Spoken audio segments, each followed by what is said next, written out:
वकील साहब बताएं किस तरीके का बख्श की तरफ से एक जवाब आया है, आपने आरटीआई मांगी थी, क्या है मामला और इस जवाब की क्या भूमिका है पूरे श्री कृष्ण जन्मभूमि शाही ईदगाह विवाद में? देखिए, श्री कृष्ण जन्मभूमि का जो मामला है और शाही ईदगाह को लेकर के उच्च न्यायालय इलाहाबाद में जो केस चल रहे हैं, अभी उसमें पोषणता को लेकर सुनवाई हुई है और पोषणता पर ऑर्डर को रिजर्व कर लिया गया है।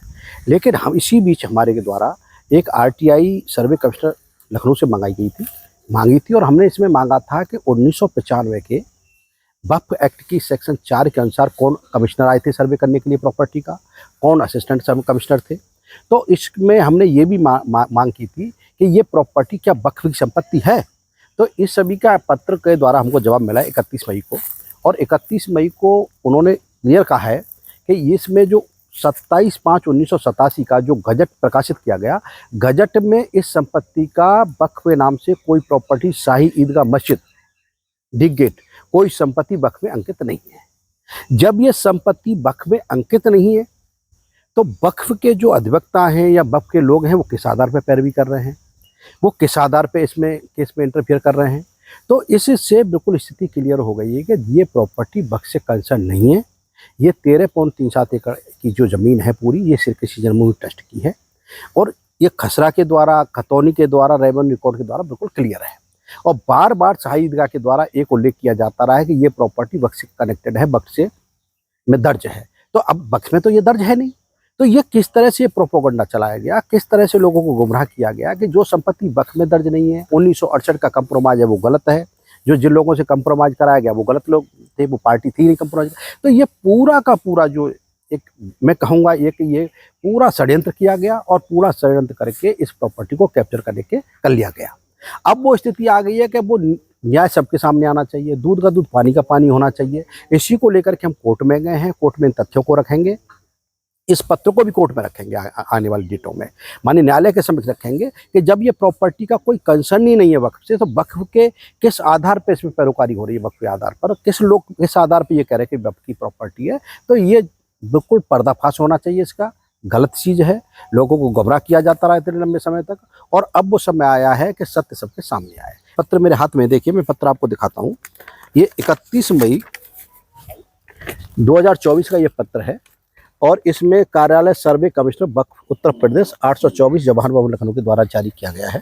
देखिए, ये महेंद्र प्रताप सिंह एडवोकेट के नाम से जारी किया गया है और इसमें साफ उल्लेख किया गया है कि सर्वे शासन की अधिसूचना दिनांक 27/5/1987 द्वारा जनपद मथुरा की वक्फ संपत्तियों का गजट प्रकाशित कराया गया, जिसमें शाही मस्जिद ईदगाह डिग गेट जनपद मथुरा नाम से कोई वक्फ संपत्ति अंकित नहीं है।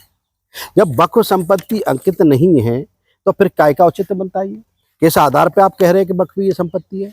इसके अलावा हमने दूसरा हमारा बिंदु था, सरकार ने उपरोक्त वक्फ संपत्ति के सर्वे हेतु कौन कौन सर्वे कमिश्नर, एडिशनल अथवा असिस्टेंट सर्वे कमिश्नर नियुक्त किए गए, सभी के नाम स्पष्ट करने का कष्ट करें।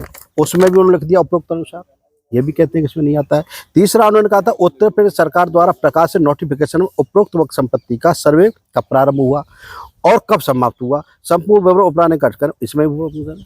तो जब 1995 के वक्फ एक्ट की धारा 4 के अनुसार किसी संपत्ति का सर्वे होता है, सर्वे कमिश्नर आते हैं, असिस्टेंट कमिश्नर आते हैं, तो यहाँ भी इस तरह का कोई उल्लेख नहीं है कि कब सर्वे हुआ, किस दिन सर्वे कराया गया।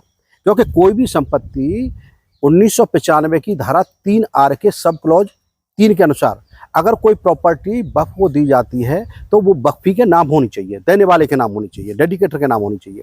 तो धारा 3R के सब सेक्शन 3 के अनुसार जब कोई व्यक्ति अपनी प्रॉपर्टी दे सकता है जब उसका वो मालिक हो, जब वो डेडिकेट कर सकता है, डेडिकेटर हो सकता है। तो यहाँ पर वक्फी के नाम कोई प्रॉपर्टी नहीं है, जिस कह रहे हैं कि भाई हमने वक्फ को दे दी।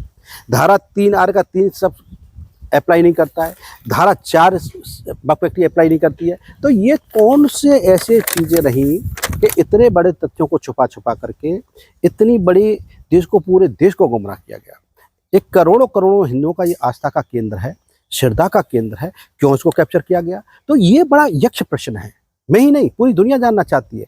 पहले भी हमारे द्वारा एएसआई से भी पत्र मांगा था, 1920 का उनका नोटिफिकेशन है, उसमें 37 संपत्तियों की जो सूची जारी की गई थी, उसमें 34वें नंबर पर इस प्रॉपर्टी का उल्लेख आया था और उसमें स्पष्ट किया गया था कि ये प्रॉपर्टी का संरक्षण आर्कोलॉजिकल सर्वे ऑफ इंडिया करती है।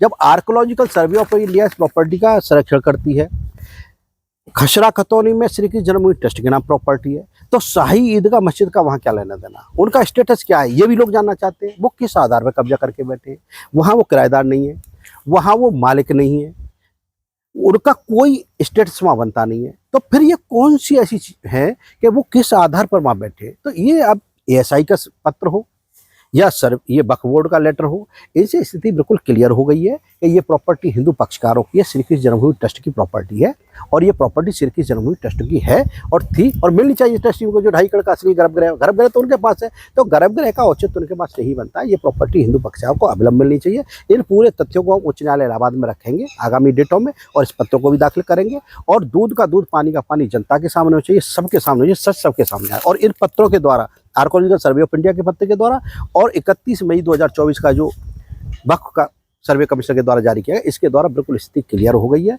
इस तरह तथ्यों को छुपा करके गुमराह करके लोगों को जितने दिन ये प्रोपेगेंडा चल सकता था चल गया, अब ये चलने वाला नहीं है।